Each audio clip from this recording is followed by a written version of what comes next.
Now let's start with the chapter 1, exercise 1. An article is marked at rupees 15,000. A dealer sells it to a customer at 10% profit.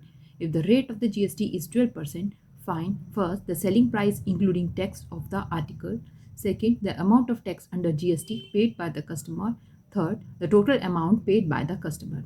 इसमें क्या है कि एक article जिस पे कितना प्राइस मार्क्ड है 15,000 रुपीज़, ठीक है, और वही एक डीलर जो है वो किसको भेज देता है, एक कस्टमर को बेच देता है एट द प्रॉफिट ऑफ 10%। तो अगर एक आर्टिकल पे मार्क्ड है 15,000 रुपीज़ तो इसका मतलब ये क्या हो गया हमारा कॉस्ट प्राइस, और कस्टमर जो है उसको 10% प्रॉफिट पे भेज देता है तो हम उसका क्या निकालेंगे, selling price. If the rate of the GST is 12%, अब जो है अगर आप किसी चीज़ को बेचते हैं तो आपको गवर्नमेंट को टैक्स देना होता है, it is GST which is 12%, और ये किस पे निकलेगा, आपका सेलिंग प्राइस पे। सो हमको पहले ही क्वेश्चन में पहले ही पार्ट में क्या निकालना है, selling price. So the mark price of the article is rupees 15,000, ये आपका क्या हो गया, cost price. Profit percentage is 10%। आप प्रॉफिट किस पे निकालते हैं, आप प्रॉफिट परसेंट 10% है, तो कॉस्ट प्राइस के ऊपर डीलर को कितना प्रॉफिट हुआ, 15,000 उसका कॉस्ट प्राइस है, तो profit is 10% of CP which is rupees 1500। अब सेलिंग प्राइस कितना हो गया, सेलिंग प्राइस हो गया cost price plus profit. Cost price आपका कितना था, 15,000 plus rupees 1500, it is rupees 16,500। ये जैसे आप कॉस्ट प्राइस और सेलिंग प्राइस के क्वेश्चन करते थे सेम उसी तरह से है, ठीक है। सेकंड क्या है, the amount of tax including GST paid by the customer. अब GST जो होगा वो किस पे निकलेगा, the amount of tax under GST paid by the customer, it will be on selling price. तो 12% ऑफ आप क्या निकालेंगे, सेलिंग प्राइस। तो 12% सेलिंग प्राइस आपका कितना आया है, 16,500। 12 upon 100 into 16,500, it is rupees 1980, ठीक। So next is the third part is the total amount paid by the customer, ठीक है, the amount with the customer paid. अब कस्टमर क्या पे करेगा, आप खुद सोचिए। आपने अगर कोई चीज़ खरीदी है डीलर से तो आप क्या दे रहे हैं उसको, आप उसको दे रहे हैं जिस अमाउंट पे, एक तो वो बेच रहा है आपको, ठीक है, और दूसरा आप क्या देंगे, GST देंगे, ठीक। So the cost of article to the customer, आपको जितने पे वो आर्टिकल पड़ा, इसका मतलब वो क्या है, सेलिंग प्राइस, प्लस आप क्या देंगे उसमें, GST देंगे, ठीक है। तो आपको जितने का सामान पड़ा है, यहाँ पे कॉस्ट प्राइस नहीं आएगी, यहाँ पे सेलिंग प्राइस आएगी। जितने में डीलर आपको बेच रहा है वो आपके लिए कॉस्ट प्राइस है, तो आपको जितने में वो सामान पड़ेगा, तो ये हो गया आपका 16,500 प्लस 1980, अभी आपने GST निकाला तो आपका टोटल कितना हो गया, 18,480। Question number 2, a shopkeeper buys goods worth rupees 4,000 and sell these at a profit of rupees 20% to the customer in the same rate. If the GST is charged at 5%, you have to find the selling price excluding tax. Second is GST paid by the customer. Third is SGST paid by the customer. And the fourth is total amount paid by the customer. यहाँ पे मैं आपको बताऊँ, CGST कुछ नहीं है, सिर्फ GST जो कि हम सेंट्रल गवर्नमेंट को देंगे, और SGST क्या है, GST है जो कि हम स्टेट गवर्नमेंट को देते हैं।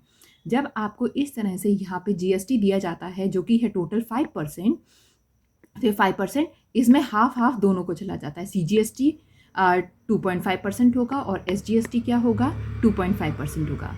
So the buying price of the good is rupees 4,000, ये आपका क्या हो गया, कॉस्ट प्राइस। शॉपकीपर ने कितने का खरीदा है सामान, 4,000 रुपीज़ का, तो ये उसके लिए कॉस्ट प्राइस हो गई है। अब प्रॉफिट परसेंट उसने कितने पे आपको बेच दिया है, उसने कस्टमर को बेच दिया है 20% प्रॉफिट पे, तो प्रॉफिट किस पे निकालेंगे, कॉस्ट प्राइस पे। So profit is equal to 20% of cost price, तो ये आपका आ गया 800। तो ये आपका शॉपकीपर के लिए सेलिंग प्राइस और आपके लिए कॉस्ट प्राइस क्या हो गई, सेलिंग प्राइस क्या हो गई, cost price plus profit. Cost price is rupees 4,000 and the profit is rupees 800, so it is 4,800 rupees. तो ये शॉपकीपर के लिए क्या है, सेलिंग प्राइस, और आपके लिए क्या हो गई, ये बाइंग प्राइस हो गई है। सेकेंड पार्ट, इसमें हमको निकालना है CGST paid by the customer या SGST paid by the customer, ठीक है। इसके दो तरीके हैं, आप या तो सीधे GST निकाल लीजिए और जो उसका आंसर आए दोनों को डिवाइड कर लीजिए, या फिर इसका तरीका है दोनों को अलग अलग निकालिए। As the sales are intrastate means state के अंदर ही, मतलब दुकानदार ने कस्टमर को बेचा है, एक ही स्टेट है. As the sales are intrastate and the rate of GST is 5%, so the GST comprises of 2.5% of CGST and 2.5% of SGST. CGST क्या था? सेंट्रल GST, मतलब जो सेंट्रल गवर्नमेंट को जाएगा टैक्स, और SGST क्या था? जो स्टेट गवर्नमेंट टैक्स लेगी. तो दोनों आधा आधा इक्वली लेती हैं. तो आपका हो गया CGST paid by the customer is 2.5% of selling price होता है. ऑब्वियसली जिस पे डीलर आपको बेच रहा है उसका 2.5% आपको टैक्स लगा के भी उसको पैसा देना होता है. सो इट इज 2.5% इंटू कितना होगा? 4800, इट इज ₹120. और SGST paid by the customer is 2.5% of selling price, it is 2.5 upon में क्या हो गया? 100 इंटू 4800, 20 से 20 कैंसिल हुए, इट इज 120. ठीक है. अब the total amount paid by the customer. अब कस्टमर क्या देगा? अब आप खुद सोचिए, आप एक कस्टमर हैं तो आप क्या देंगे? तो एक तो वो देंगे जिस पे डीलर आपको सामान बेच रहा है, उसकी सेलिंग प्राइस. ठीक है. सेलिंग प्राइस में उसका क्या जुड़ा हुआ है? उसकी जिसने में उसने खरीदा प्लस उसने प्रॉफिट जितना कमाना है उसके ऊपर जो उसने सेलिंग प्राइस आपके लिए बनाई है, प्लस जो गवर्नमेंट को आप से टैक्स लेना है. सो it is selling price of goods plus GST paid by the customer. GST में दो पार्ट्स हैं, आपका CGST और क्या है? SGST. ठीक है, दोनों चीज़ें हैं. सेलिंग प्राइस कितना था आपका? 4800. ये हो गया 120 plus 120, it is 5040 rupees is the answer. Question 3. The mark price of an article is rupees 12,500. A dealer in the Kolkata sells the articles to the customer in the same city at a profit of 8%. If the rate of the GST is 18%, find the selling price excluding tax of the article. अब ये हमको यहाँ पे दो चीज़ें ध्यान देनी है. एक तो है ये कि सेल कहाँ हुई है? सेम सिटी में हुई है, इसका मतलब यहाँ पे इंटरस्टेट है. ठीक है. और जो मार्क प्राइस है, now the mark price of the article is rupees 12,500. अगर ये मार्क प्राइस मतलब जो आर्टिकल के ऊपर लिखा हुआ था तो वो क्या हो गया आपका? Cost price. और प्रॉफिट कितना कमा रहा है वो कस्टमर को बेचने के लिए? 8%. सो प्रॉफिट कितना हुआ? 8% of CP. It is 8/100 into 12,500, it is ₹1,000. So profit कितना कमा रहा है? 1,000 रुपये. उसकी चीज़ जो बेचने वाला है उसने चीज़ कितने में खरीदी है? 12,500 में. और बेच कितना रहा है? 1,000 रुपये प्रॉफिट कमाते हुए आपको वो चीज़ बेच रहा है. तो उसके लिए सेलिंग प्राइस क्या हो गई? Cost price plus profit. It is 12,500 plus 1,000, it is 13,500. ये उसके लिए सेलिंग प्राइस हो गई और आपके लिए क्या हो गई? कॉस्ट प्राइस हो जाएगी. अब सेकेंड पार्ट में है IGST, CGST and SGST paid by the dealer to the central and the state government. अभी मैंने आपको बताया as a sale is in the same city, so this sale is intrastate. So IGST क्या हो गया यहाँ पे? नील. रेट ऑफ GST कितना ले रहा है? 18%. और GST में दो पार्ट्स होते हैं, एक होता है CGST और दूसरा क्या होता है? SGST. CGST होता है जो कि जितना टैक्स सेंट्रल गवर्नमेंट को जाएगा और स्टेट गवर्नमेंट को जाएगा, दोनों का आधा आधा पार्ट जो होता है वो टोटल 18% होगा. So it is 9% and 9%. अब CGST is 9% of selling price. It is 9/100 into 13,500. It is rupees 12,150. अब SGST is 9% of selling price. It is 9/100 into 13,500. It is rupees again 1,215. ये आंसर हमेशा ही दोनों सेम आएंगे. या आप सीधे 18% निकाल लीजिए और दोनों को आधा आधा भी दे सकते हैं, वो भी एक तरीका है सवाल को कैलकुलेट करने के लिए. Now the third part is the amount which the customer pays for the article. Obviously अब आप कितना पे करेंगे? तो आप क्या पे करने वाले हैं? Selling price of the goods, जितने में वो आपको सामान बेच रहा है, plus GST paid by the customer. It is selling price of the goods plus GST में क्या होगा? CGST plus SGST. आपको सेलिंग प्राइस कितनी थी? 13,500 plus ₹1,215 plus ₹1,215, it is ₹17,930. This is your answer. Question number 4. A shopkeeper buys an article from the wholesaler for ₹20,000 and sells it to customer at 10% profit. If the rate of the GST is 12%, find the tax liability of the shopkeeper. Shopkeeper ने एक article खरीदा है wholesaler से for ₹20,000 और shopkeeper ने फिर वो article 10% profit पे किसी कस्टमर को बेच दिया और जीएसटी कितना लगाया 12%। अब आपको बताना है कि शॉपकीपर पे कितनी टैक्स की लायबिलिटी पड़ी, क्योंकि शॉपकीपर जो है होलसेलर से जब खरीदेगा तो वो टैक्स तब भी देगा, ठीक है, और वो टैक्स कलेक्शन किससे करेगा, कस्टमर से करेगा। तो दोनों का जो डिफरेंस होगा वो हमारी क्या बनेगी, टैक्स लायबिलिटी बनेगी। So here the buying price of the article is 20,000 and the rate of the GST is 12%. Tax paid by the shopkeeper on paying the article is कितना टैक्स देगा वो, 12% of cost price, it is 12% of 20,000, it is rupees 2400। ये हो गया आपका input GST, मतलब इतना उसने उसको क्या दिया होगा, जीएसटी दिया होगा। अब प्रॉफिट परसेंट कितना है, 10% है। So profit is equal to 10% of CP, that is the buying price, it is rupees 2000।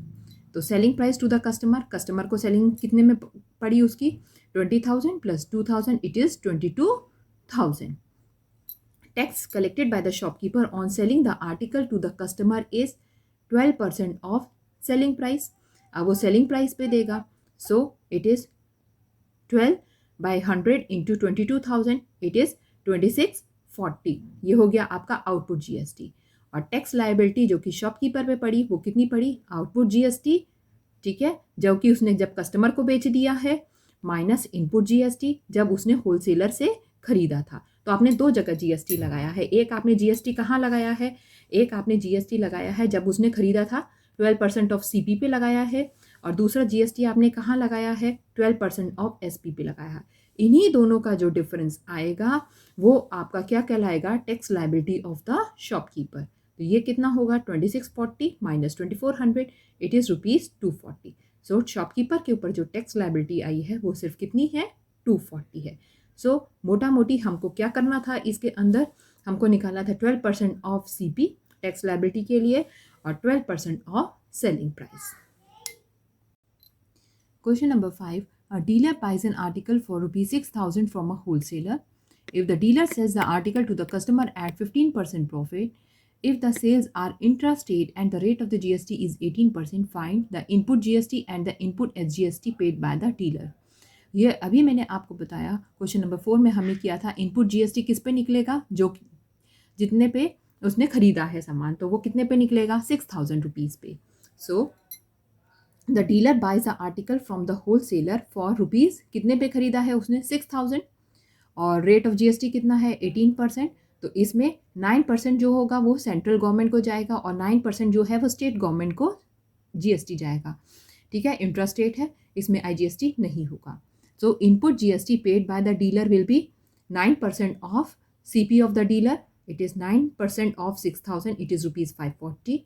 Input SGST paid by the dealer 9% of CP of the dealer 6,000, it is again 540। ये दोनों answers हमेशा same आएंगे। और जब हम output CGST और या output SGST निकालते हैं कलेक्टेड बाय द डीलर, तो उसके वो हम किस पे निकालते हैं, सेलिंग प्राइस पे। तो हमें सेलिंग प्राइस निकालनी पड़ेगी। जो हमारा डीलर था उसने कितना प्रॉफिट कमाया है, 15%, तब उसने कस्टमर को बेच दिया है। तो selling price for the dealer is cost price plus profit. Cost price कितना है, 6,000, और प्रॉफिट कितना हुआ, 15% of the cost price, it is 6,000 plus कितना हो गया, 900, it is 6,900। As the sale is in the same city, तो sale is the intra state. और यहाँ पे रेट ऑफ जीएसटी कितना है, 18% है, वही 9% of CGST and 9% of SGST है। तो आउटपुट आपका CGST कितना हुआ, 9% of selling price, it is 9/100 into selling price कितनी थी आपकी, 6,900, it is rupees 621। Output SGST कितना हुआ, 9% of selling price, it is 9/100 of 6,900, it is rupees 621, ठीक है। तो आउटपुट जीएसटी या CGST या SGST किस पे निकालते हैं हम, सेलिंग प्राइस पे। सेलिंग प्राइस कैसे निकलती है, कॉस्ट प्राइस प्लस प्रॉफिट से। The net CGST and SGST paid by the dealer, जो नेट CGST या SGST डीलर को पे करनी पड़ी होगी, डीलर ने किससे खरीदा था, मैन्युफैक्चरर से, और आगे किसको बेच दिया है, कस्टमर को। तो डीलर के ऊपर जो नेट CGST पड़ेगा वो क्या होगा, output CGST minus input CGST। Output कितना था आपका, 621 रुपीज़, और इनपुट कितना था, 540 रुपीज़। सो 81 रुपीज़ का जो नेट CGST है वो डीलर पे पड़ेगा। सेम SGST क्या हुआ, output SGST minus input SGST. It is again 621 minus rupees 540. It is rupees 81. Next fourth, the total amount paid by the customer. अब कस्टमर किस चीज़ कितना पे करेगा, जितना CP टू द कस्टमर या selling price of the dealer, आपको कितने में वो सामान बेच रहा है या उसके लिए सेलिंग प्राइस क्या है. इसमें क्या होता है, कॉस्ट प्राइस प्लस प्रॉफिट होता है और plus GST paid by the customer, जितना आप GST पे करेंगे. तो आप उस सेलिंग प्राइस आपका कितना निकला था 6900 प्लस GST क्या होगा 18% of 6900. So it is 6900 plus 18% of 6900 is 6900 plus rupees 1242. So it becomes rupees 8142. Question number 6. A manufacturer buys raw material worth rupees 7500 paying GST at the rate of 5%. He sells a finished product to a dealer at 40% profit. If the purchase and the sale both are intra-state and the rate of GST for the finished product is 12%, find the input tax under GST paid by the manufacturer. पहले question को समझ लेते हैं क्या है. Manufacturer ने raw material खरीदा है, वो कितने का है 7500 और उस वक्त उसने GST कितना पे किया था 5%. और ही सेल्स अ फिनिश प्रोडक्ट. अब उसने उस रॉ मटेरियल का फिनिश प्रोडक्ट बनाया और एक डीलर को दे दिया है और 40% प्रॉफिट कमाया है उसके ऊपर. अब if the purchase and the sale both are intrastate, मतलब मैन्युफैक्चरर और डीलर एक ही स्टेट के हैं, and the rate of GST for the finish product is, और जिस फिनिश प्रोडक्ट पे उस जो उन्होंने बेचा है उस पर GST कितना लगेगा 12%. रॉ था तो कितना था 5% और फिनिश प्रोडक्ट है तो कितना होगा 12%, क्योंकि इसकी अलग अलग कैटेगरीज होती हैं. सो input tax under GST paid by the manufacturer. अब मैन्युफैक्चरर कितना टैक्स दिया होगा, तो obviously cost price of the raw material by the manufacturer is कितना है 7500 का सामान खरीदा था उसने. उस वक्त रेट ऑफ GST क्या था, क्योंकि वो अनफिनिश प्रोडक्ट था, रॉ मटेरियल था, तो कितना है ये 5%. ठीक. Input tax under GST paid, तो कितना टैक्स उसने पे किया होगा 5% ऑफ 7500. It is rupees 375. और क्योंकि ये 375 है तो CGST सेंट्रल गवर्नमेंट को और स्टेट गवर्नमेंट को दोनों को बराबर बराबर जाएगा. सो 375 को हम डिवाइडेड बाय 2 करेंगे तो सेंट्रल गवर्नमेंट को कितना जाएगा रुपीज़ 187.50 और स्टेट गवर्नमेंट को कितना जाएगा rupees 187.50. Now the second part says the output tax under GST collected by the manufacturer. अब आउटपुट टैक्स मैन्युफैक्चरर ने कितना कलेक्ट किया, अब उसने फिनिश प्रोडक्ट बना लिया था और फिनिश प्रोडक्ट बना के उसने उसको डीलर को दिया है, तब उसने प्रॉफिट कितना कमाया था 40%. तो selling price of the manufacturer क्या हुई 40% ऑफ कॉस्ट प्राइस प्लस उसकी जो कॉस्ट प्राइस है. तो कितना सेलिंग प्राइस निकला है 40% ऑफ 7500 निकालेंगे और उसमें जो कॉस्ट प्राइस है उसको जोड़ देंगे. सो 40% of 7500 is 3000 rupees plus 7500 it is 10,500. Rate of GST कितना है 12%, क्योंकि अब प्रोडक्ट फिनिश प्रोडक्ट हो गया, रॉ प्रोडक्ट नहीं है तो GST चेंज हो गया है, ये ध्यान रखिएगा. It is 12%. So output tax कितना होगा 12% ऑफ सेलिंग प्राइस. ये हमने टोटल इकट्ठा ही निकाल लिया है. ठीक है. तो 12% ऑफ ये सेलिंग प्राइस कितना है 10,500. It is 1260. अब आउटपुट CGST निकालना है या आउटपुट SGST निकालना है. सेंट्रल गवर्नमेंट को कितना टैक्स किया और स्टेट गवर्नमेंट को कितना टैक्स किया. तो आप इस आंसर को जो आपने GST का आंसर निकाला है डिवाइडेड बाय 2 कर लीजिए और दोनों को इक्वली दे दीजिए. सेंट्रल गवर्नमेंट को गया 630 और स्टेट गवर्नमेंट को कितना गया है 630. Third part is the tax under GST paid by manufacturer to central and state government. अब टैक्स का डिफरेंस आया है, एक हुआ है फिनिश प्रोडक्ट पे और एक हुआ है रॉ मटेरियल पे. सो हम इन दोनों का डिफरेंस निकालेंगे. The tax under GST paid by the manufacturer to the central government is output CGST minus input CGST.